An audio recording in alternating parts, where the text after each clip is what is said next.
നമസ്കാരം. ഇന്നൊരു നല്ല ദിവസമാണ്.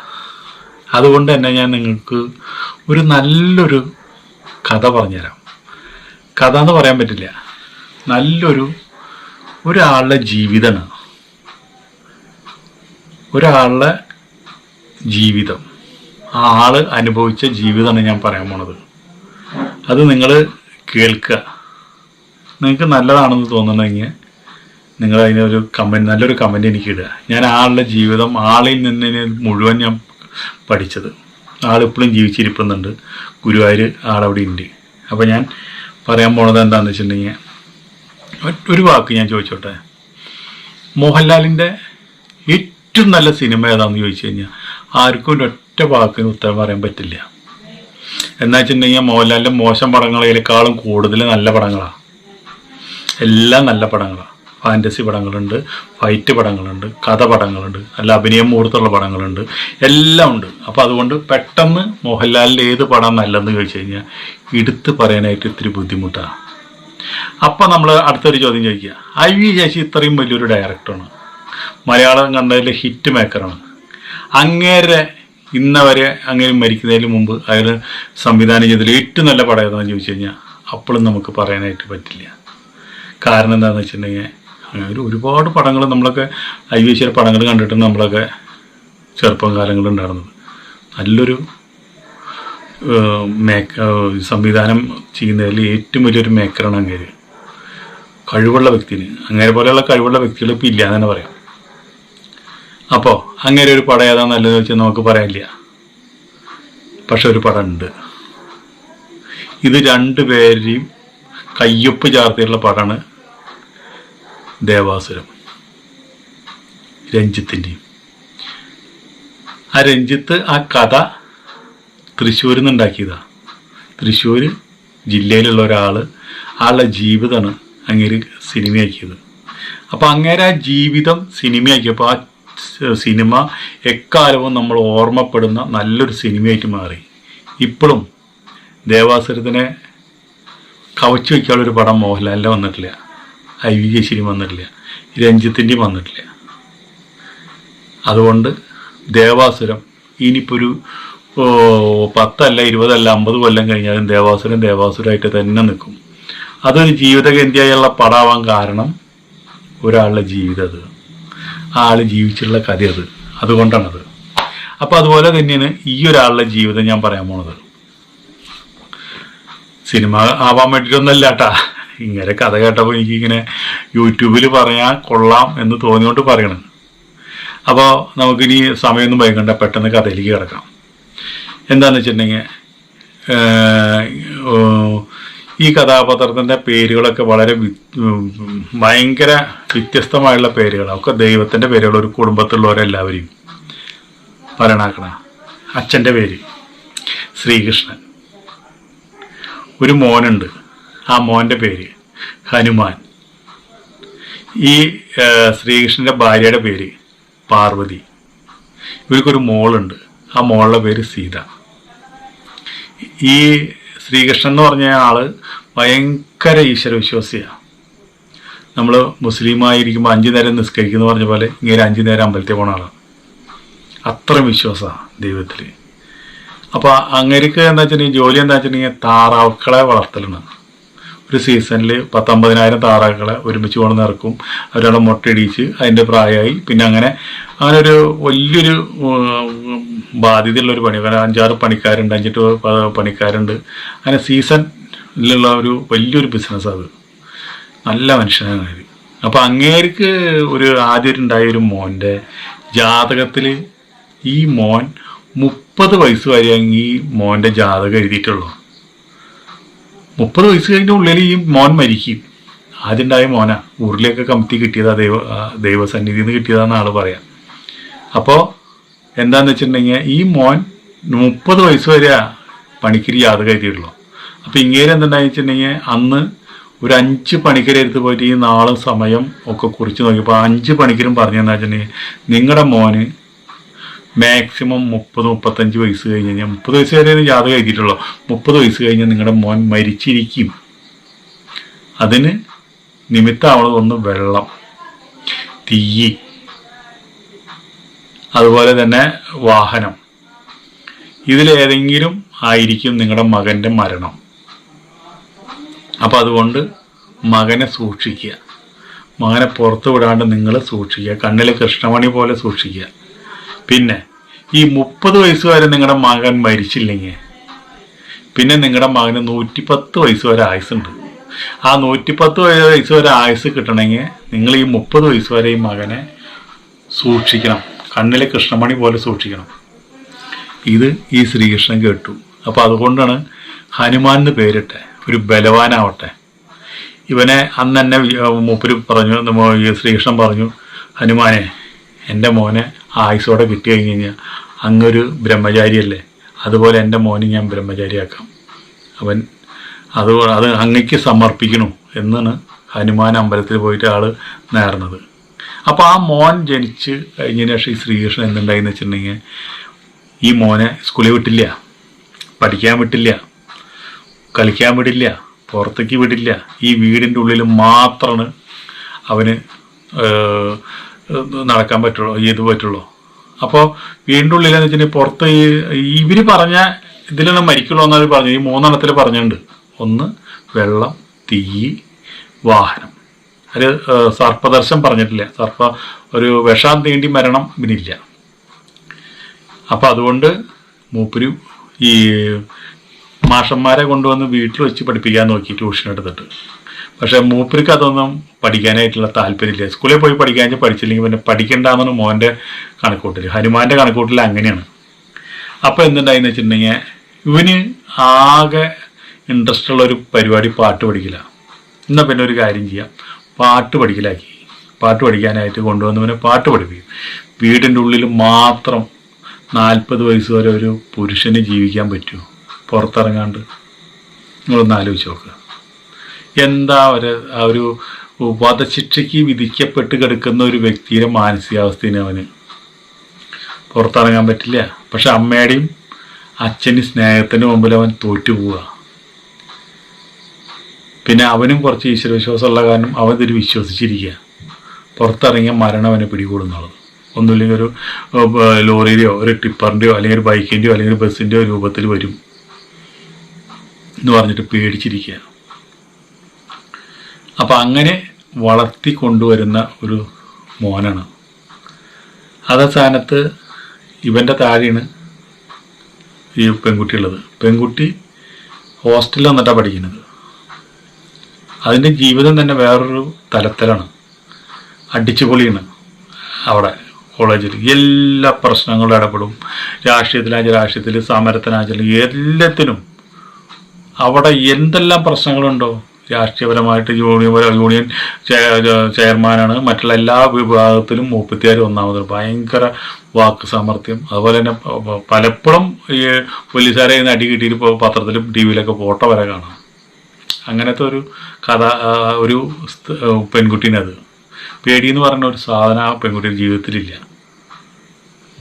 അപ്പം അതിനനുസരിച്ച് ആ കുട്ടിയുടെ സ്വഭാവ വഷളാണ്. അതവിടെ നിൽക്കട്ടെ, അതല്ലല്ലോ നമ്മൾക്ക് നമ്മുടെ കഥാനായകൻ ഹനുമാന്റെ കഥയാണല്ലോ നമ്മൾ പറയണത്.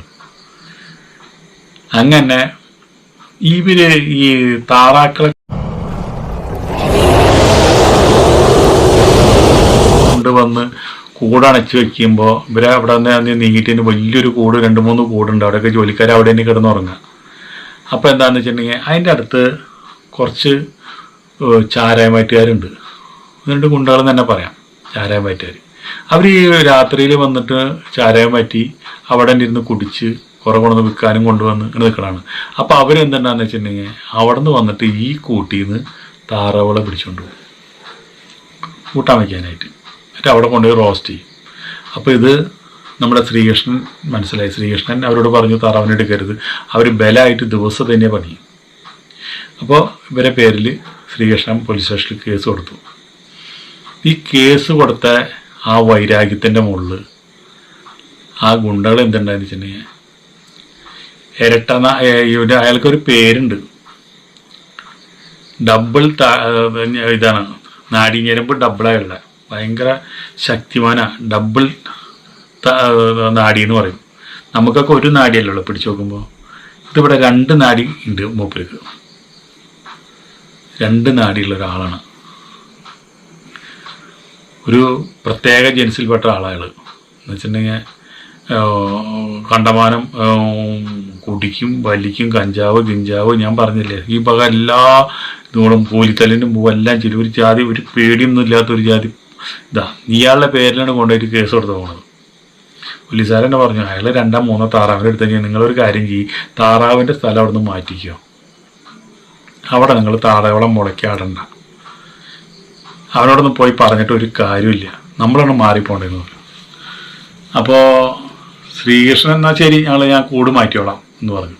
പക്ഷേ ഈ പോലീസ് സ്റ്റേഷനിൽ കേസ് കൊടുത്തതിൻ്റെ ആ ഒരു വൈരാഗ്യത്തിൻ്റെ മുകളിൽ എന്തുണ്ടായി, ഒരു 10,000 താറാവുകൾക്ക് കൂടിടാൻ വെച്ച് കൊടുക്കുന്നു ഒരൊറ്റ രാത്രി കൊണ്ട്.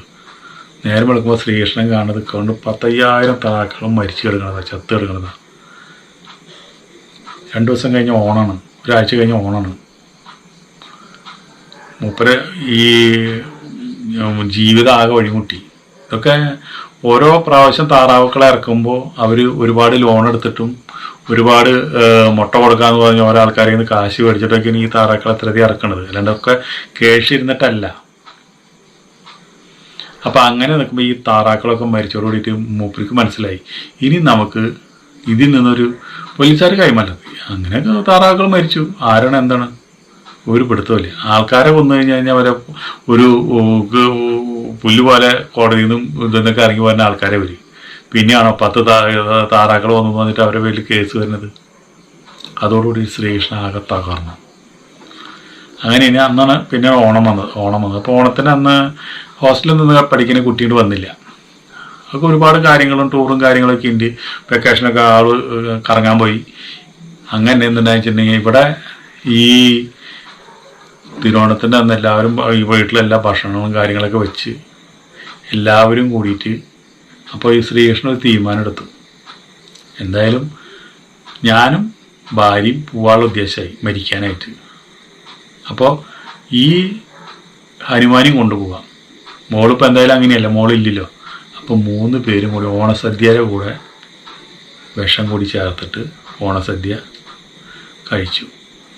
ഹനുമാനും കഴിച്ചു, ശ്രീകൃഷ്ണനും കഴിച്ചു. അങ്ങനെ എന്തുണ്ടായി, ശ്രീകൃഷ്ണനും ഭാര്യ മരിച്ചു. ഹനുമാൻ അപ്പോഴേക്കും കൊണ്ടുപോയി. ഹനുമാൻ രക്ഷപ്പെട്ടു, ഹനുമാൻ മരിച്ചില്ല. അപ്പോൾ അങ്ങനെ ആ ഷോക്കിൽ നിന്ന് എന്നാൽ അപ്പോൾ ഈ ഹനുമാനിന് അത്ര വയസ്സായിട്ടില്ല, ഈ മരിക്കിൻ്റെ ആ പ്രായമൊന്നും ആയിട്ടില്ല ആൾക്ക്. എന്താ വെച്ചിട്ടുണ്ടെങ്കിൽ മരിക്കും എന്ന് പറഞ്ഞിട്ടുള്ള 30 വയസ്സ് കഴിഞ്ഞിട്ടില്ല. അപ്പോൾ ആ ഒരു 30 വയസ്സിനോട് അടുത്ത് നിൽക്കുമ്പോഴാണ് ഇങ്ങനെയൊരു സംഭവം ഉണ്ടായത്. അപ്പോൾ എന്തായെന്ന് വെച്ചിട്ടുണ്ടെങ്കിൽ ഒരു മരണം ഇങ്ങേരെ മുമ്പിൽ ഉണ്ടായിരുന്നു. ആ മരണത്തിൽ നിന്ന് ഹനുമാൻ രക്ഷപ്പെട്ടു. അപ്പോൾ പിന്നെ ഇനി ഹനുമാന് ഇനി ഒരു മരണം ഒരു ഇപ്പം അടുത്തൊന്നും പറഞ്ഞിട്ടില്ല. 110-120 വയസ്സ് വരെ ജീവിച്ചിരിക്കാന്ന് പറഞ്ഞു പോണത്. പിന്നെ ജാതകം ഇല്ലാത്ത മനുഷ്യനായിട്ടാണ് ജീവിക്കുക അവിടെ നിന്ന് 30 വയസ്സ് കഴിഞ്ഞ് കഴിഞ്ഞാൽ. പക്ഷെ ഈ അച്ഛൻ്റെ അമ്മയുടെയും മരണം മൂപ്പരെ ഒരുപാട് തളർത്തി. അപ്പോൾ ഈ താറാവ് പോയതിൻ്റെ പ്രശ്നത്തിൻ്റെ മുകളിൽ ഒരു കുറച്ച് കൃഷിയിടം ഉണ്ടായിരുന്നു, അതൊക്കെ ജപ്തിയായി. പിന്നെ ആകെ ഒരു ചെറിയൊരു ഇരിക്കുന്ന വീടും ആ ഒരു ഇരിക്കുന്ന വീട്ടിലെ സ്ഥലം മാത്രമാണെന്നുള്ള, ബാക്കിയുള്ള സ്ഥലങ്ങളും പോയി. അവിടെ ഈ മുങ്ങേരും മാത്രം. അതുമല്ല രസം, ഈ മോളെന്ന് പറഞ്ഞ കുട്ടി അവിടെ സകല ഇതിലും ചെന്ന് പെട്ടു. എന്താണെന്ന് വെച്ചിട്ടുണ്ടെങ്കിൽ മദ്യം, മയക്കുമരുന്ന്, കഞ്ചാവ്, ഇതിലെല്ലാം ചെന്ന് പെട്ടു. ഈ ഓണത്തിന് ഇവർ മരിച്ചിട്ട് ഈ കുട്ടീനെ കിട്ടിയില്ല. ഈ കുട്ടി എവിടെയാണെന്ന് ആർക്കും അറിയില്ല, ടൂർ പോയേക്കുക. അത് കഴിഞ്ഞിട്ടാണ് ഇവർ ഈ ടൂറൊക്കെ പോയി ആരോ പറഞ്ഞതിന് ശേഷമാണ് ഇവിടെ ഇങ്ങനെ അമ്മയും അച്ഛനും മരിച്ചു. പക്ഷേ ഇവിടെ കാത്തിരിക്കാൻ പറ്റില്ലല്ലോ, ഇവിടെ കുഴിച്ചിട്ടു. എന്നിട്ടൊരു ജീപ്പ് നിറച്ച് ഒരു ആഡംബര ജീപ്പിൽ ഇവരെ ഫ്രണ്ട്സുകളായിട്ട് ഇവിടെ വരികയാണ്. അത് ഇവിടെ നല്ല ഫിറ്റാ, കഞ്ചാവൊക്കെ വലിച്ചിട്ട്. എന്നിട്ട് വന്നിട്ട് അമ്മയുടെയും അച്ഛൻ്റെയും കുഴിമാടം കണ്ടിട്ട് അവരെ കൂടെ തന്നെ അങ്ങോട്ട് പോയി. ഇതും കൂടി കണ്ടോടുകൂടി ഹനുമാൻ്റെ തകർന്നു പിന്നെയും. ഇനി ആർക്ക് വേണ്ടി മൂപ്പര് ജീവിക്കുന്നു? അങ്ങനെ വലിയൊരു ചോദിച്ചിട്ടുണ്ടായി മൂപ്പര് മുമ്പിൽ. പക്ഷേ ജീവിച്ചല്ലേ പറ്റുള്ളൂ. ഇങ്ങേർക്കാന്ന് വെച്ചിട്ടുണ്ടെങ്കിൽ ഒരു വിദ്യാഭ്യാസം ഇല്ല, ഒരു ജോലിയോട്ട് അറിവില്ല. അച്ഛനും അമ്മയും ഒരു വഴിക്ക് അവനെ പുറത്ത് വിടാണ്ട് വളർത്തിയ കാരണം പുറത്ത് പോയി ഒരു ജോലി അറിയില്ല, ഒന്നും അറിയില്ല. ആകെ മൂപ്പരം മനസ്സിൻ്റെ ഉള്ളിൽ ഒരു ഒറ്റ ഗൗരവം, ഒരു ദേഷ്യം മാത്രമേ ഉണ്ടായിരുന്നുള്ളൂ.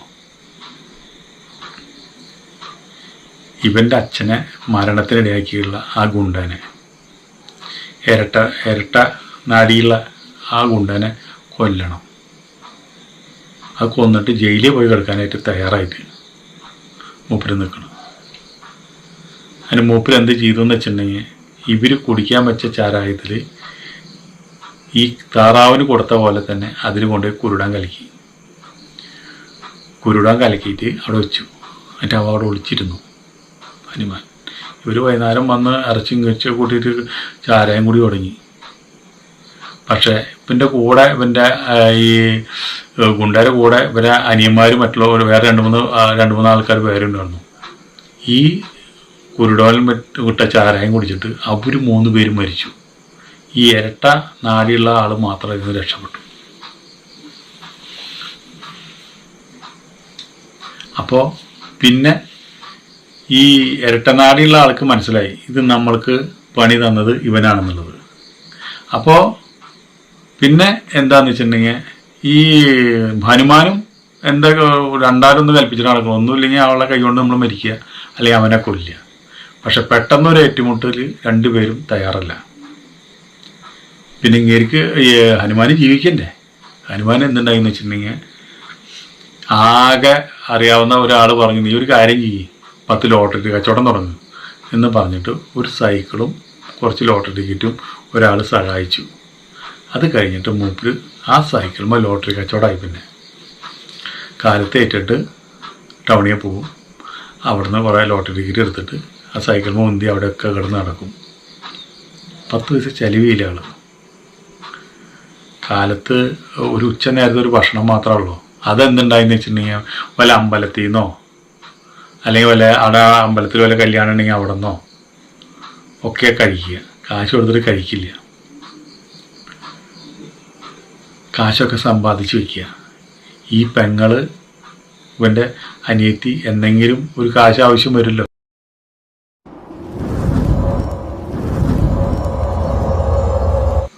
ഇവളെ സ്വഭാവമൊക്കെ മാറ്റി ഇവ തിരിച്ചു വരും എന്ന് വലിയൊരു പ്രതീക്ഷയിൽ അങ്ങനെ ഈ അപ്പോൾ എന്താണെന്ന് വെച്ചിട്ടുണ്ടെങ്കിൽ ഈ ലോട്ടറി കച്ചവടത്തിനിടയിൽ മൂപ്പരിങ്ങനെ വല്ല സദ്യക്കൊക്കെ സഹായിക്കാൻ പോകും. അവന് ആ സദ്യയിൽ വെച്ചിട്ടുണ്ടെങ്കിൽ അവന് ഭക്ഷണം ഉണ്ട്.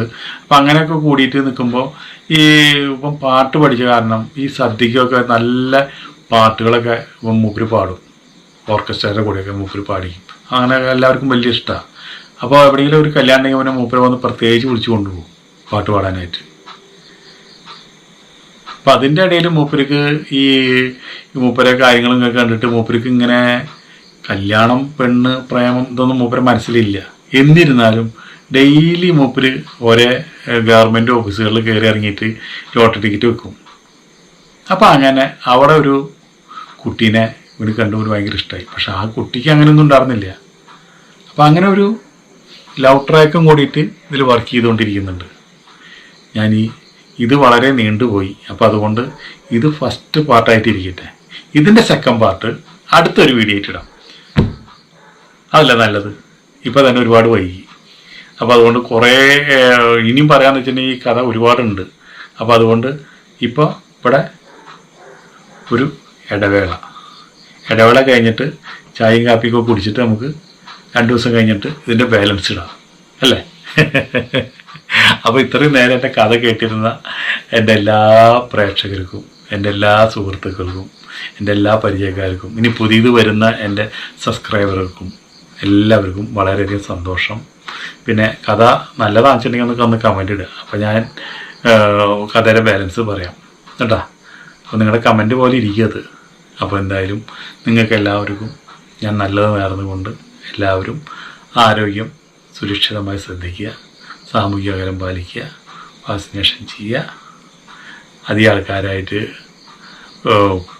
ക്രോസ് ആയിട്ട് നിൽക്കുമ്പോൾ എത്രയും ആൾക്കാർ ക്രോസ് ആയി നിൽക്കുമ്പോൾ നമ്മൾ 2 മീറ്റർ അകലെ നിന്നിട്ട് സംസാരിക്കാൻ ശ്രമിക്കുക. മൂക്കിൻ്റെ മുകളിൽ മാസ്ക് വയ്ക്കാൻ മറക്കരുത്. മൂക്കിൻ്റെ താഴത്തേക്ക് ഇറക്കരുത്. 2 മാസ്ക് വയ്ക്കുക. Okay, bye, മാസലാം.